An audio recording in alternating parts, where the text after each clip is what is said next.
ఇప్పుడు yes bank గురించి కొంతమంది తెలుసుకుందారే.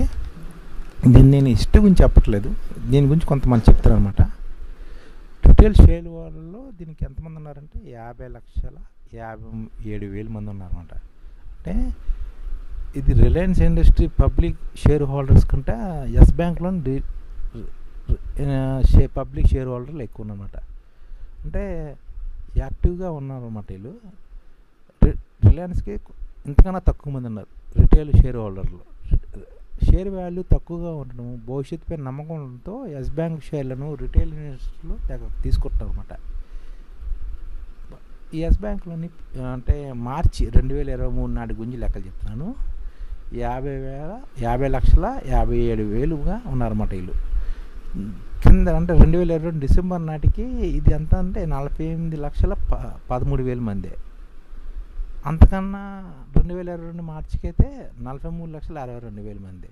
అంటే ఇప్పుడు గతం కన్నా ఇప్పుడు ఒక 7 లక్షల మంది షేర్ హోల్డర్ పెరిగారు, రిటైల్ షేర్ హోల్డర్.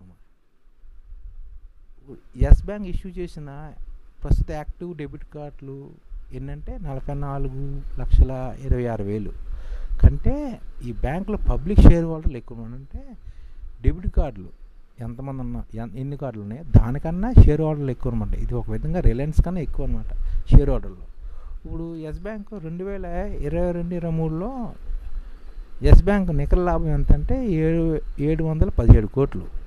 అదే 2021-22లో ఆర్థిక సంవత్సరంలో లాభం ఎంత అంటే 1,066 కోట్లు.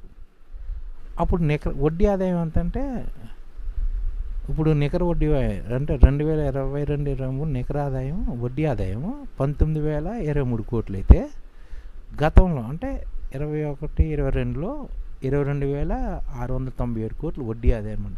అంటే గతంలో ఎక్కువ వచ్చింది అనమాట.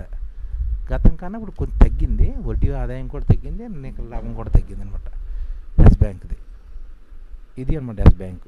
అంటే ఎస్ బ్యాంక్ కొద్ది బాగానే ఉంటుంది, సర్వీస్ కూడా బాగానే ఉంటుంది. నోట్ల రద్దులో నేను ఈ బ్యాంకులో నోట్లు కూడా కొన్ని మార్చాను, అంటే అవసరం కొలిది కొంత అప్పుడు నాకు సర్వీస్ కూడా సూపర్ ఎస్ బ్యాంక్లో. అది నాకు అనుభవపరంగానే చెప్తున్నాను. ఎందుకంటే కలకత్తాలోని అన్ని బ్యాంకుల్లోని లైన్లో మేము నోట్లు మార్చుకుంటే, కానీ ఎస్ బ్యాంక్లో కుర్చీలో కూర్చుని ప్రశాంతంగా నోట్బందీ కాలంలో కలకత్తాలో ఎస్ బ్యాంక్లో నోట్లు మార్చాను అనమాట. ఈ విధంగా అక్కడ సర్వీస్ కూడా సూపర్ అనమాట ఎస్ బ్యాంక్లో నా ఉద్దేశం ప్రకారం. ఐడిఎఫ్ చెప్తుంది ఎస్ బ్యాంక్ బాగానే పనిచేస్తుందని ఐడిఎఫ్ చెప్తుంది అనమాట.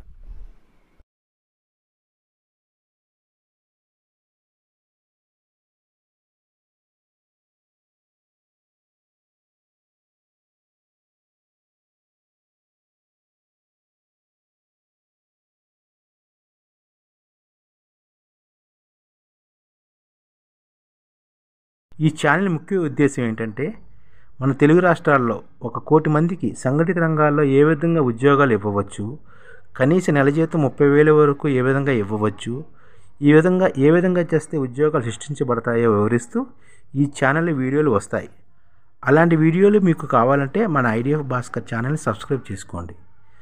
ఐడిఎఫ్ అంటే ఇండియన్ డెవలప్మెంట్ ఫోర్స్. ఈ వీడియోలు చూసిన తర్వాత మీకు నచ్చితే లైక్ చేయండి, మీ ఫ్యామిలీ మెంబర్స్కి షేర్ చేయండి, మరియు మీ ఫ్రెండ్స్కి షేర్ చేయండి. Thank you. నమస్కారం.